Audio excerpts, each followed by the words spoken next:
If you bought an original Galaxy S4 just a few weeks before Samsung announced the Galaxy S4 Active, chances are you're feeling some feelings right now. Or if you're still in the market for one or the other, you've probably got some questions on how the two devices compare. Well, let's try to answer those. I'm Michael Fisher, this is Pocket Now, and this is Samsung Galaxy S4 Active versus Samsung Galaxy S4.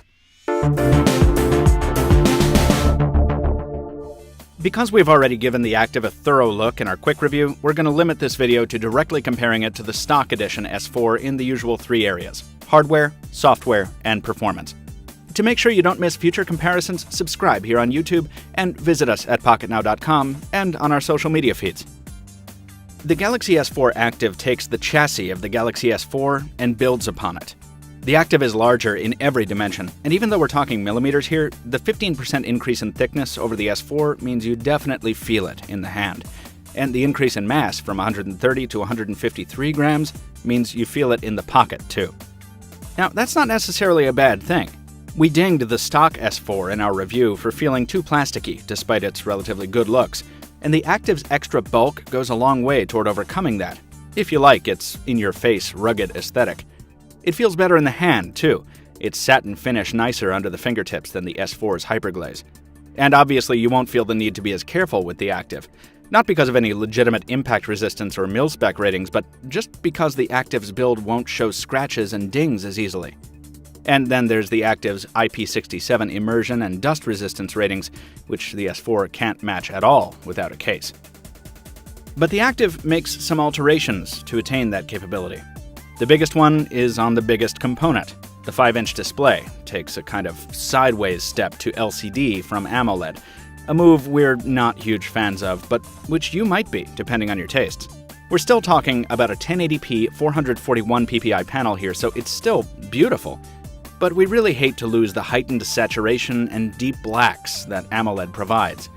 The traditional counter-argument to that is that LCD performs better in bright sunlight, but while that may be true to a very limited extent in this case, it didn't make any noticeable difference in our testing. You pour enough sunlight on these screens, you won't be able to see anything on either one. So the decreased vibrance of the LCD and its purplish tint is tougher to swallow on the Active. Fortunately, the internals stay largely unchanged from the stock to the Active, so you spec heads can put your pencils down and take a breather for this one. We've got the same 1.9 GHz Qualcomm Snapdragon 600 driving everything on each device, with the help of 2 gigs of RAM and 16 gigs of built-in storage.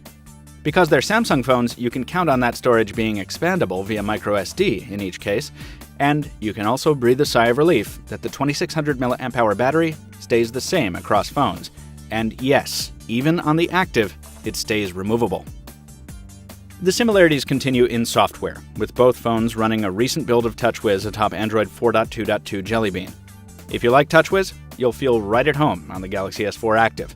And if you hate it, you'll still have plenty to hate on the Active as well. It's the same software experience.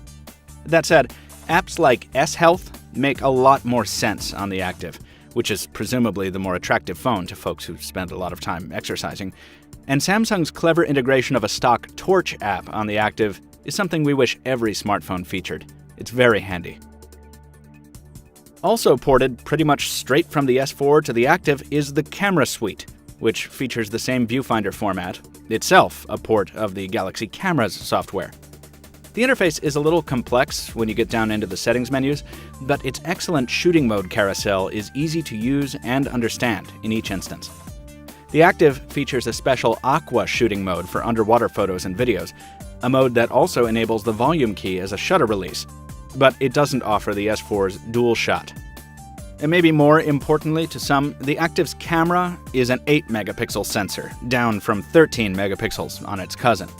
Now, megapixels certainly aren't everything, and our brief testing bore that out. Results were inconsistent, but certainly not a slam dunk in either direction.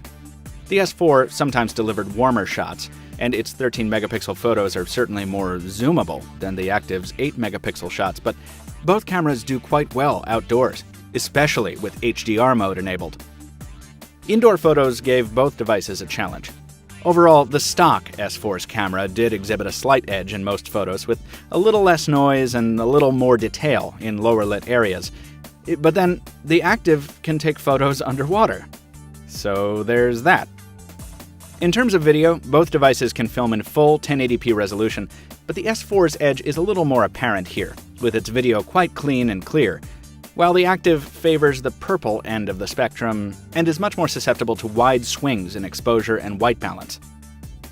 Beyond the camera performance, there are some more concrete differences here.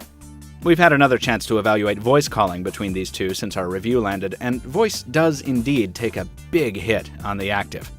Callers said we sounded muddy and muffled on the Active compared to the stock S4, which we didn't rate too highly on call performance in the first place. Those results also translated to speakerphone calls as well. If you're someone who relies on crisp call quality, you'll probably want to favor the stock S4 over the Active.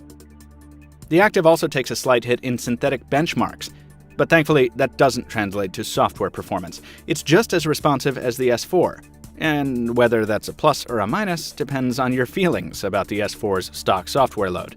Rounding out the performance differences, on a bright note, battery endurance is fairly equal between these units. Each one will get you through a full day with moderate use, and cellular reception also went hand in hand on each. With the Galaxy S4 Active, Samsung has largely succeeded in building a more durable version of the base product without sacrificing much. If you can deal with the less vibrant display, lower resolution camera, and reduced voice quality in exchange for a phone that can put up with the rigors of a rough-and-tumble lifestyle, the Active will probably be the device for you, and it's a solid choice in that regard. But if you want the true, no-sacrifices cream of the crop when it comes to the Galaxy S series, the stock Galaxy S4 still holds the crown here. You just make sure to get a case if you're going to put it underwater, and definitely try not to drop it. Ever. Folks, we have so much more on the Galaxy S4 Active, the Galaxy S4, and pretty much every other smartphone and tablet you can imagine at PocketNow.com, so please visit us there. But before you go, like this video if you did enjoy it, leave us a comment if you have something to say, and follow us on social media once again so you don't miss out on the discussion. Until next time, thank you so much for watching. We'll see you again soon.